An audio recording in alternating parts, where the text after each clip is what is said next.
I'm Larry Fedoruk, and this is my new podcast, Later That Same Life. The Further Adventures of Larry Fedoruk. I've mentioned that at least at the beginning of this podcast series, it'll be a bit of a sequel to my previous podcast, I Was 8. Those stories took place in the small prairie town of Waukau, Saskatchewan, Canada. When I was in high school, we moved to the city. And this is part of the story about leaving town. Oh, and it's a love story. Season 1, Chapter 2. Jimmy and Red, and Ray and me. We were the awesome foursome. I coined that term. Mind you, it quickly got shortened to the awesome force, and just as quickly to simply the force. Up yours, George Lucas, we thought of it first. We weren't really a force. No one ever had to reckon with us or anything. We were just kids who hung out together, and we enjoyed having a group nickname. I gave us our name, but I didn't start the force, although ultimately I guess I was responsible for breaking us up. The awesome foursome, the force, actually began, what's that word that people love to overuse these days? Organically. Yeah, that's right. It just kind of grew organically. In the day, one-room country schoolhouses were closing, so my mom got a job in town teaching there. And that summer we moved. In first grade, I met Red. We became instant friends, sought each other out at recess, played together after school and on weekends. Red's full name was Ryan Redmond, but he only ever remembered being called Red by just about everyone, including teachers. Ray was also in our class, but we weren't great friends. Ray was a farm kid, came to school on the bus, went home on the bus right after. So no after school or weekend play dates there. No, it was me and Red. I was still an only child. Red had an older brother who was quite a bit older, like a grown-up, like almost 13. So we became like brothers, inseparable. Until second grade. That's when Jimmy showed up. Farm kid, came to school on the bus with Ray and the others. His country school had closed over the summer. Jimmy was 2 years older than us. You see, the first year he was supposed to go to school, his folks just didn't send him. And when they finally did, he hardly went. So he had to repeat the first grade. Once he went to school regularly, everyone found out he was plenty smart. Jimmy fit in well, because he was also small for his age, so he didn't tower over us. 2 years older, but you wouldn't really know it. He and Red became instant buddies. Suddenly, it was Jimmy and Red at recess. Sometimes me, hardly ever Ray. I didn't mind. Jimmy went home on the bus after school, so evenings and weekends it was still me and Red. This arrangement was pretty consistent throughout all the little grades. I remember on the last day of grade 8, before the bus came, we all stood there and talked about high school. Rumor was we'd be split into 2 grade 9 classes, and of course there would be the infamous Frosh Week, where seniors put us through initiation. Scary. Well, have a nice summer. Like all summer vacations, over too quickly. Suddenly, September, back at school. High school. There was Red, there was Ray. Ray, by the way, really changed in those 2 short months. Almost unrecognizable, wow. But no Jimmy. Red filled me in. Jimmy was done with school. That was it. He was 16. Probably going to have to take over the family farm in the next 5 years. That's where he needed to go to school, the farm. Back in town, with our books and our classrooms, no Jimmy. They did split us up into 2 grade 9 classes, 9A and 9B. It was unspoken, but it seemed to be split into the smart grade 9s and 9B. Ray and I were in 9A. Red, who I thought was plenty smart, was in 9B. Didn't matter. We still saw each other all the time. Frosh Week was just silly and uneventful, mildly embarrassing at worst.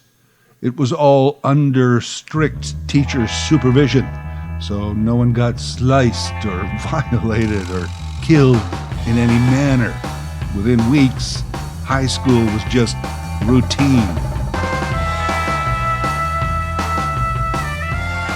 On a Saturday night in our town, a lot of the grade 9 losers just hung out downtown. Nothing else to do. Sometimes we'd go to the movies at the Gem Theater, but more often than not, we'd just sit on the theater steps, watch the older kids drive by. Those older teens. I don't know what they're up to, but I hear it's a lot of no good. Wish I was them. One night, Red and I were just sitting there talking about whether we should start smoking when an old GMC pickup pulled up, parked across the street, and the driver yelled out the window, "Hey, you bums, go home or I'm calling the cops." It was Jimmy. Jimmy had his driver's license. And when his grandfather died last month, he inherited the old truck. Wow, your grandfather died. Lucky. I mean, nice truck. It was a nice truck. Old, but not used for farm chores anymore, so Jimmy kept it clean as a whistle. Well, boys, get in. Let's drive around. We had wheels. Okay, it wasn't some souped-up hot rod, but we had wheels. Red called shotgun and called it for keeps, so I sat between them in the cab. Didn't matter. Wheels. This instantly elevated our grade 9 status. We could cruise the main drag just like the older kids, drive out to the dance at Poplar Beach, or even go see what's happening in the nearby town of Cudworth. Answer, nothing. Always nothing. What a hick town. Not like our thriving metropolis of 1,000 people. We cruised around every Saturday, some weeks Friday nights too. Jimmy came into town, picked us up. We contributed gas money when we could. Red and I would sit on the theater steps. When we saw Jimmy coming, we'd run across the street. Sometimes Jimmy wouldn't even stop. He'd just slow down enough for us to run along and jump in. One Saturday night, he came to a full stop, and when we threw open the passenger door, there, to our amazement, cuddled up right next to Jimmy, head on his shoulder, was Ray. Raylene. Of the boys and girls who left grade 8 that summer, in the fall the boys came back to grade 9 as boys, but some of the girls came back as women. Well, you know what I mean. Raylene was one of those. To think of all the times in the little grades when we didn't play with Ray because she was a girl. Now we would love to play with Ray, but barely knew how we could even talk to her. What had changed? Well, besides everything, Jimmy was dating Ray. I guess all those years riding the bus together, they formed some sort of bond. They had been dating for about a month and were now going public, so to speak. The foursome was born. Jimmy and Ray, and Red and me. Every week it was the four of us now. I called us the Awesome Foursome, which quickly got shortened. Oh yeah, I already told you that part. Sometimes Red's older brother would get us a six-pack, and we'd go park by the lake and split it. One beer each, then we'd split the other two.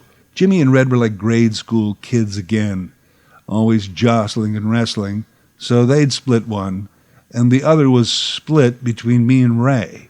Jimmy and Red would be out of the truck, telling fart jokes, talking about the Toronto Maple Leafs or skipping stones. So it was always me and Ray in the truck, just talking. We talked about school and TV shows and music.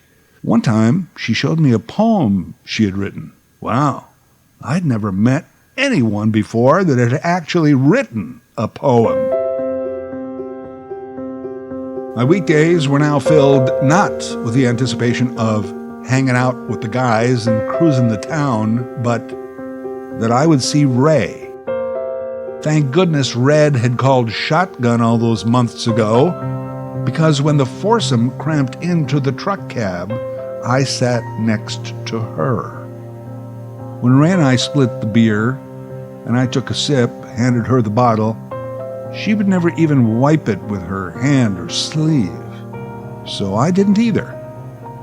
So it's almost like we had kissed. One night in the cab, our legs pressed against each other, so we both quickly pulled away. But then the next time it happened, we didn't. So it's almost like we had sex. Oh yeah, I was enamored of her.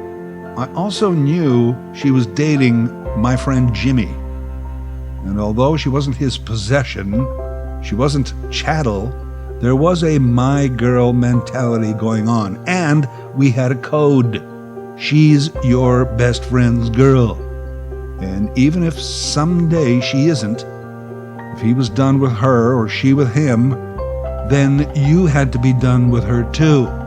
That was how you showed support for your friend. The code. Codes, generally, very complicated. Another word for complicated, stupid.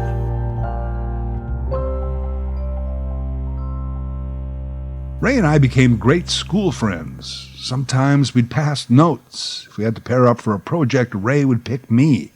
A couple of her friends began to tease her about me, which she quickly put the kibosh on.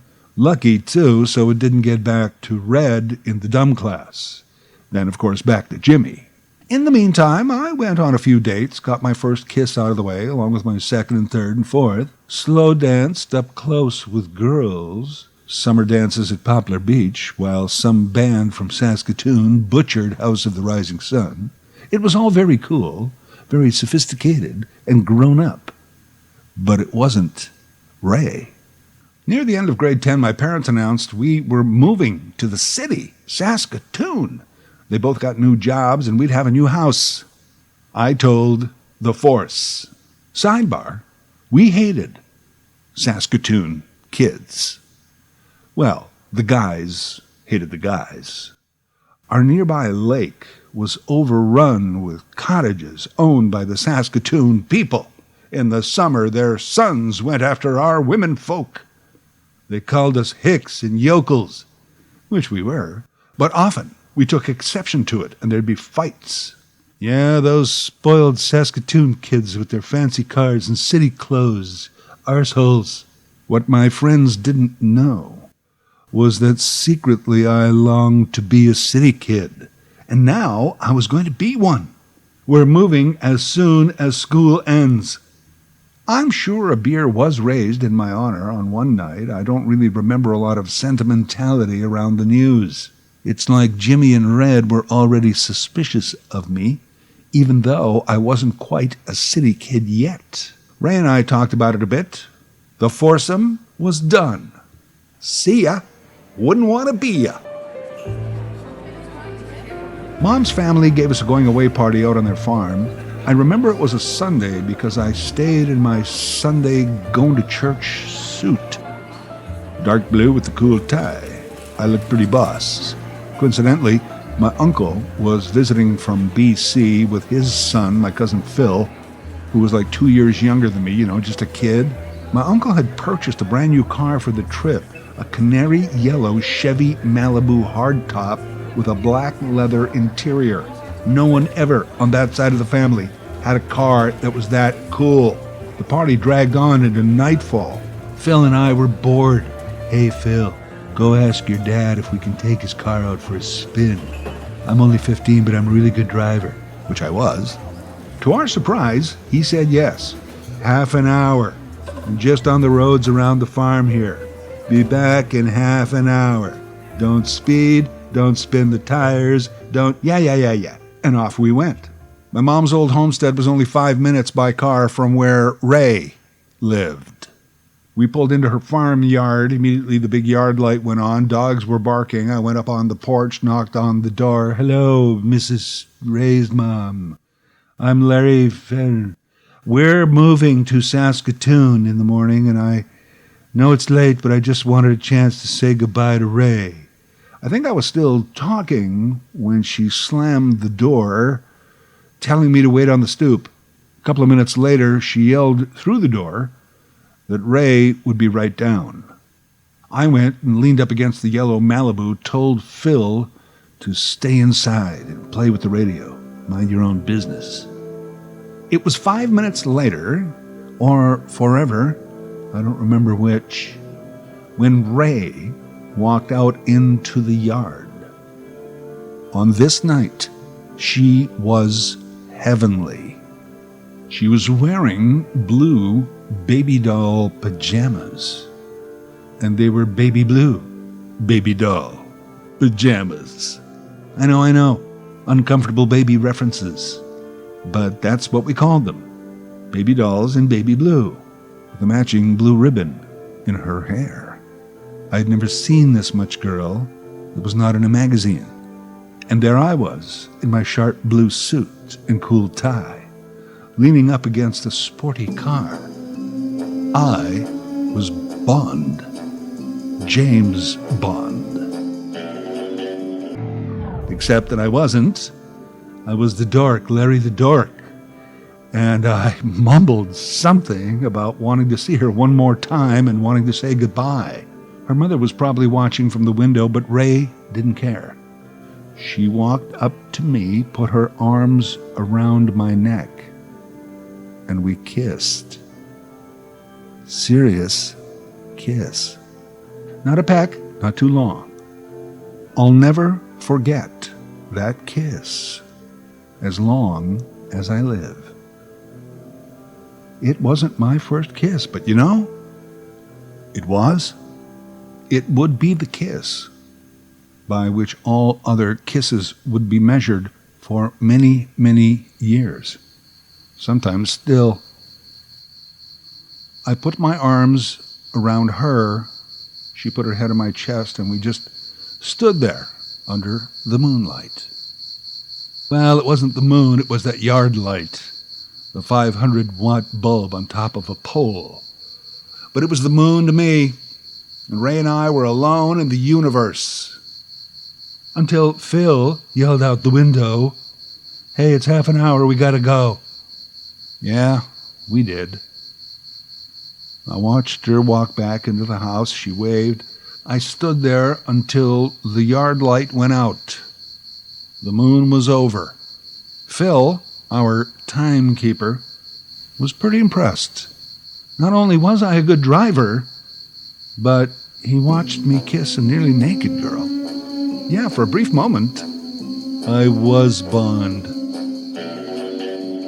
Ray and I wrote to each other often. I'd rush home from my new high school at noon for lunch, the Flintstones, and to grab the mail before Mr. and Mrs. Nosenheimer could ask any questions. The letters got increasingly personal. She would send me poems she had written. I read each letter a minimum of 10,000 times. I was a senior in high school now, bona fide city kid driving a car, when this letter came from Ray. "Dear Larry, I have been voted Snow Queen of the Waukau Winter Festival. In 3 Saturdays, there's a banquet, and I wonder if you would consider coming back to town to be my escort for the evening." What? But, oh, screw this. I'm going to call her. I'll catch hell for the long-distance bill, but I had to do it. "Mom, Dad, leave the room. I have to make a phone call." "No, seriously, please leave the room. I have to make a call." Ray answered. But Ray, what about Jimmy?" "Well, Jimmy and I broke up almost a year ago," she said. "Should have told you, but I didn't. Can you come out?" They broke up, but there was still the code. The code still applied, but this was Ray. "F the code. I'll do it. Yes, I'll be there." The folks said, okay, take the car on a Saturday, go back to your hometown, go on your date, stay at your grandmother's in town, come back Sunday. I picked Ray up at her farmhouse around 5 p.m., which, if I remember Saskatchewan in the winter, it had already been dark for several hours.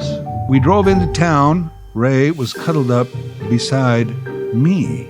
How many times had I wished this could be possible? We cruised around town a bit, because that's still what the kids did. And as I turned up the main drag ahead, I could see the GMC pickup coming our way. I could make out two silhouettes. As was customary when this happened, the two vehicles stopped beside each other, windows rolled down, and a conversation had. It was Jimmy and Red. I guess now, an awesome twosome, not the force, more like the deuce. And I was with Ray.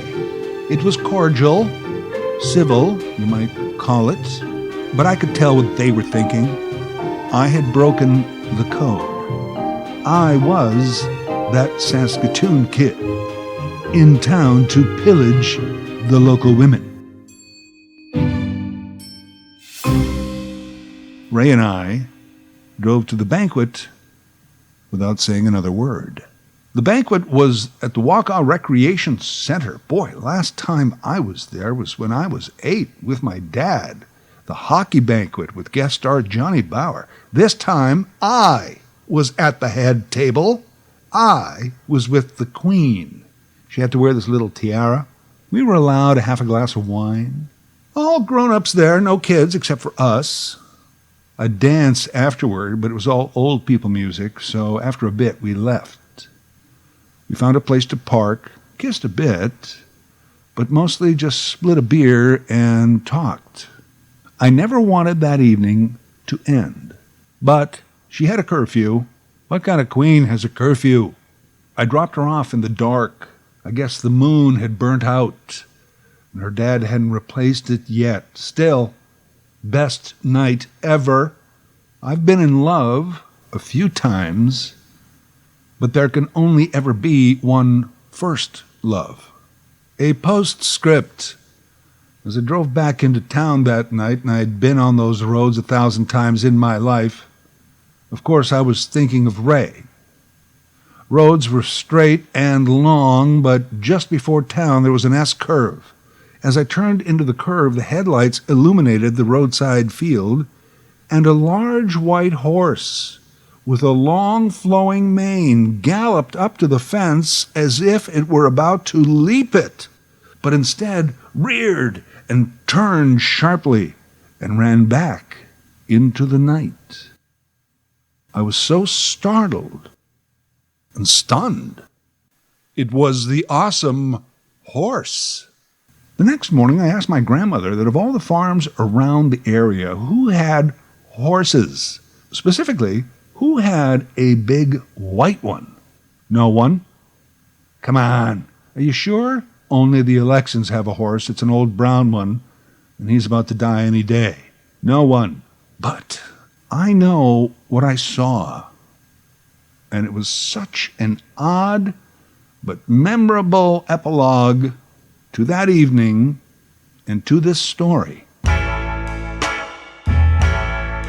No one has ever satisfactorily explained to me that vision. Perhaps a horse spirit?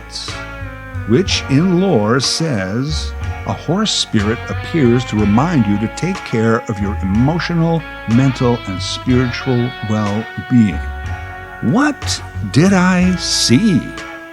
Why then and why me? I have never seen or even felt any other spirit or apparition before or since. Most logical explanation, someone local did have a horse, and Grams didn't know what she was talking about. In my next letter to Ray, I told her the story of the stallion. Letters continued, then there were fewer, and then there were none. We were kids. It was a long time ago. Yet, the Force has always been with me.